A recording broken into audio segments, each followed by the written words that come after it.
மீன்னா பொரிச்ச மீன் தான் செய்வோம் நம்ம. அதாவது நல்ல மசாலா போட்டு தவாலையோ இல்லை டீப் ஃப்ரையாவோ இல்லை நம்ம வந்து கிரில்லையோ இல்லை ஏர் ஃப்ரையர்லையோ வைப்போம்.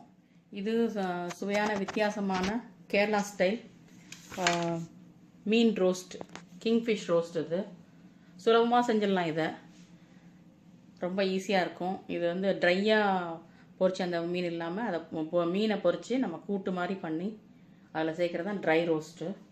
இந்த மாதிரி நம்ம வந்து சிக்கன் ப்ரான்ஸ்லேயும் செய்யலாம். எப்படி செய்யுதுன்னு நம்ம பார்க்கலாம் வாங்க. இந்த ரெசிப்பியில் என்னென்ன தேவையான பொருட்கள்னு சொல்கிறேன், கேட்டுங்க. அஸ்ஸலாமு அலைக்கும். இது வந்து கேரளா ஸ்டைலில் ஃபிஷ் ரோஸ்ட் பண்ணலான்ட்டு ஃபஸ்ட்டு வந்து மசாலா போட்டு வச்சுங்க. மீனை மிளகாத்தூள், உப்புத்தூள், இஞ்சி பூண்டு ஒரு 3 மீன் எடுத்திருக்கேன். ஒரு பெரிய டேபிள் ஸ்பூன் ஃபுல்லாக மிளகாத்தூள், காஷ்மீரி மிளகாத்தூள், 1/2 டீஸ்பூன் உப்புத்தூள், இஞ்சி பூண்டு 1/2 டீஸ்பூன் ஃபுல்லாக போட்டிருக்கேன். ஏன்னா ரொம்பனாக்கா ஒட்டும், அதனால் சொல்கிறேன். கொஞ்சமாக இஞ்சி பூண்டு, லெமன் நல்லா புழிஞ்சு, லெமனோ இல்லை புளி தண்ணியோ வெனிகரோ உங்களுக்கு இஷ்டம் போட்டு, இந்த கருவேப்பிலை போட்டு தேங்காய் எண்ணெய்லாம் இதை பொரிக்கிறேன் நான்.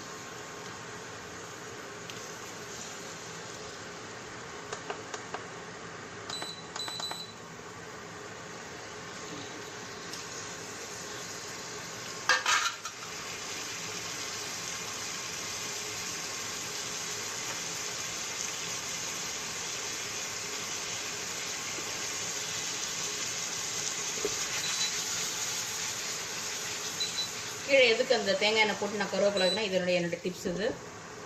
கருவேப்பிலையை போட்டு வச்சிங்கனாக்கா அந்த மீன் கீழே ஒட்டாது உங்களுக்கு. அப்படி இல்லைன்னா மீன் வந்து சில பேனில் அப்பிக்கிட்டு உங்களுக்கு வந்து வெளியில் திருப்பும் போது எல்லாம் பிஞ்சு உடஞ்சி வரும். அதனால் கீழே அந்த எவ்வளோக்கெவ்வளோ கருவேப்பிலை வைக்கணும், அது வாசனையாகவும் இருக்கும், அதெல்லாம் உங்களுக்கு ஒட்டாமையும் வரும்.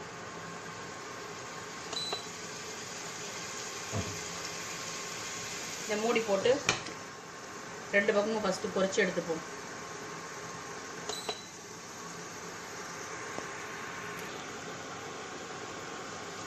இப்போ கொஞ்சம் கீழே வந்துடுச்சு.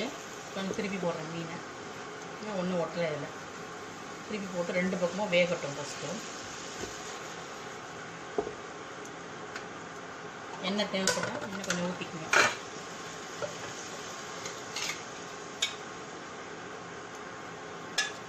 எண்ணெய் கொஞ்சம் நல்லா ஊற்றிக்கலாம். ஏன்னா இதை எடுத்துகிட்டு மறுபடியும் இதில் தான் தாளிக்க போகிறோம். அதனால் இந்த எண்ணெய்க்கும் தாளிக்கணும். நல்லா எவ்வளோ பொரியட்டும். தேங்காய் எண்ணெய் அவ்வளோ வாசனையாக இருக்குது.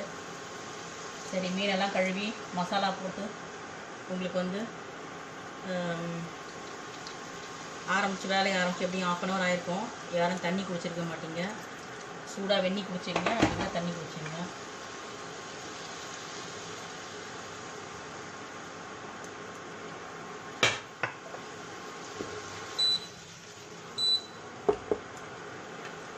ஒரு கப்பு தண்ணி குடிச்சது எவ்வளோ தெம்பாக இருக்குது பாருங்கள்.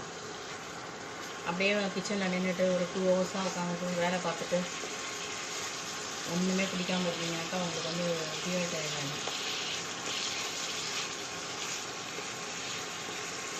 நல்லா முருகட்டும். கொஞ்சம் நல்லா பொருவுனாக்கா அது கொஞ்சம் நல்ல இந்த கலர் மாறி ரெட்டு கலர் வரணும். அது வரைக்கும் பொருகட்டும். அதுக்குள்ளே இந்த தாளிக்கிறதுக்கு என்ன வச்சுக்கோன்றதை பார்க்கலாம் நம்ம.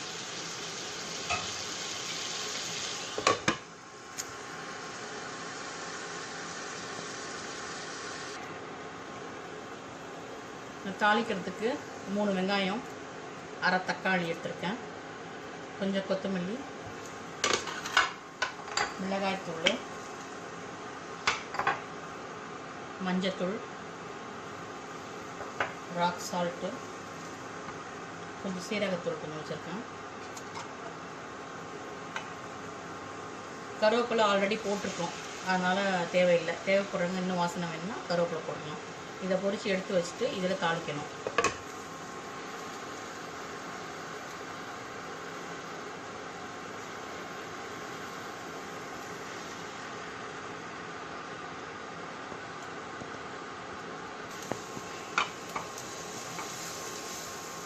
வெங்காயத்தை நீல வாக்கில் செதுக்கிறேன்.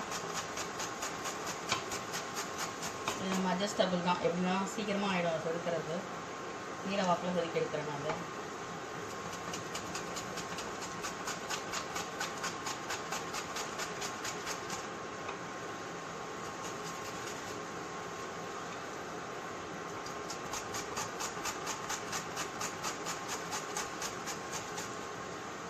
இப்போ நம்ம மீன் வந்து பொரிஞ்சிட்ருக்கு.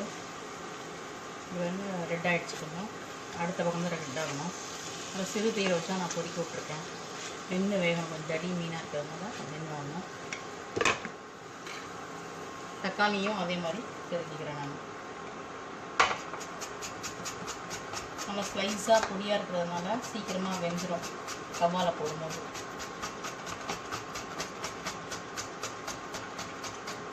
சைட் டிஷ்ஷாக இதை வந்து பரோட்டா, சப்பாத்தி, தேவைப்பட்டால் மீன் பிரியாணி பண்ணாலும் இந்த கூட்டை யூஸ் பண்ணிக்கலாம். நம்ம கேரளா ஸ்டைலில் பண்ணும்போது கீ ரைஸ் பண்ணி தாளித்து ஊற்றி வெங்காயம் வதக்கி போட்டு கொஞ்சம் கொத்தமல்லி புதினாலாம் தூவி தம் போட்டால் கேரளா ஸ்டைல் பிரியாணி ஆகிடும். டீயை கூட்டி நல்லா 2 பக்கமும் நல்லா பொரிஞ்சு எடுத்துக்கிட்டோம். கருவேப்பிலை வாசனை சும்மா மனம் அப்படி இருக்குது.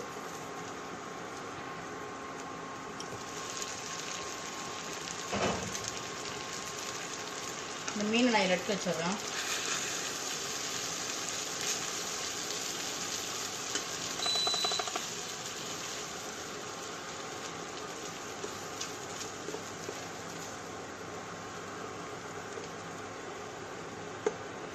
இப்போ இந்த இதில் வந்து இந்த எண்ணெயிலேயே இன்னும் கொஞ்சம் எண்ணெய் ஊற்றிக்கிங்க. தேங்காய் எண்ணெய் ஊற்றிக்கிங்க.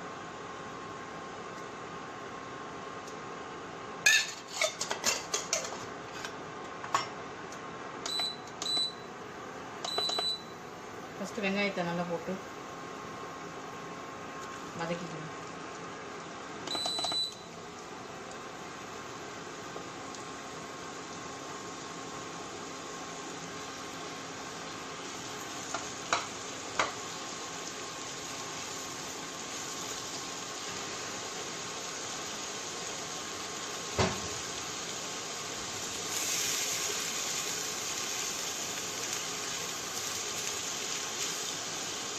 வெங்காயம் வதங்க எப்படியும் ஒரு 1.5 minutes இல்லைனா 2 minutes ஆகும். நல்லா வதக்கிட்டு மூடி போட்டிங்கனாக்கா சாஃப்டாக அப்படியே பஞ்சு மாதிரி ஆகிடும்.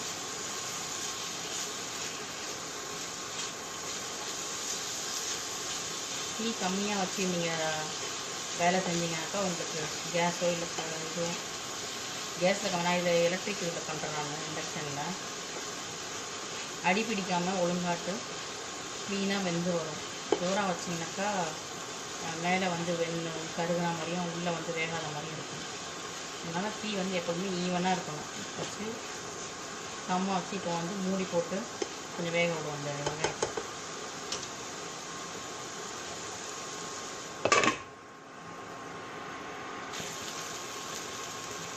இதில் வந்து கொஞ்சம் இஞ்சி பூண்டு இடித்து வச்சுருக்கேன். அது பச்சை மிளகா ஒன்றே நறுக்கி வச்சுருக்கேன். அது கொத்தமல்லி, தக்காளி செதுக்கிறது, கொஞ்சமாக கொத்தமல்லி தழை வச்சுருக்கேன்.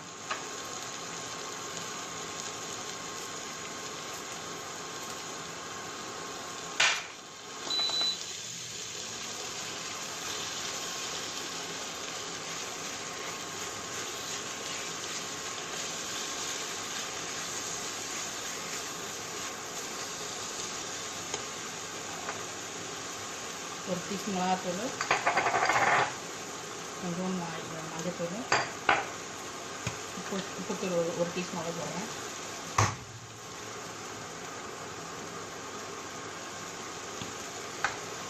கொஞ்சமாக ஜீரகத்தூள் ஒரு டீஸ்பூன். இது நான் போடுறது கண்ணளவு எனக்கு தெரியும், அதனால் நான் அப்படியே போட்டுக்கிறேன். நீங்கள் ஒரு டீஸ்பூன் எல்லாம் போட்டுக்கோங்க. தேவைப்பட்டால் கொஞ்சம் சோம்புத்தூள் கொஞ்சம் போட்டுக்கணும். சோம்பு வாசனை எனக்கு இப்போ இதில் போட பிடிக்கல, அதனால் சோம்புத்தூள் போட்டால் இன்னும் நல்லாயிருக்கும். சோம்புத்தூள் ஆட் பண்ணிக்கலாம். நம்ம இது கூட்டு மாதிரி கொஞ்சம் சேர்ந்து மடங்கி வேகட்டும்.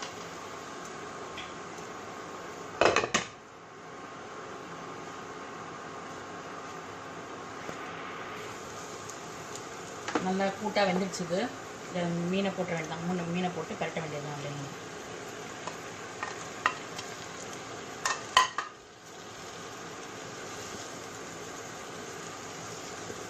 கரெக்டாக கொஞ்சம் நேரம் அப்படியே கொஞ்சம் தம் மாதிரி அப்படியே மூடி போட்டு மட்டும் நிறுவணும். உங்களுக்கு புளிப்பு சுவை தேவைப்பட்டுச்சுன்னா இது கரெக்டுறதுக்கு முன்னாடி கொஞ்சம் குடம்புளி ஊற வச்ச தண்ணி கொஞ்சம் போட்டுருங்க. அப்படி இல்லைன்னா லெமன் பிழிஞ்சு விட்டுருங்க. நான் ஆல்ரெடி நல்ல மீனில் வந்து நல்லா லெமன் புழிஞ்சு நான் பொரிச்சிருக்கேன். அதனால் நான் வந்து புளிப்பு சேர்க்கலை.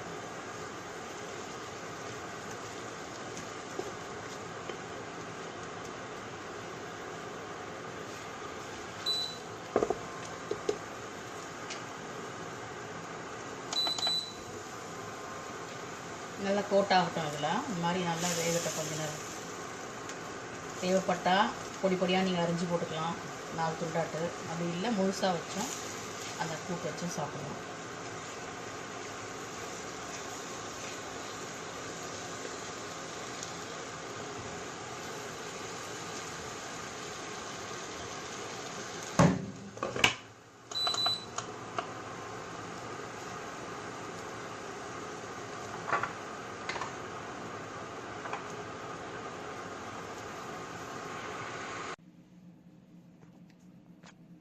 ரெடி ஆயிடுச்சு. சர்விங் பிளேட்டில் மாற்றிட்டேன்.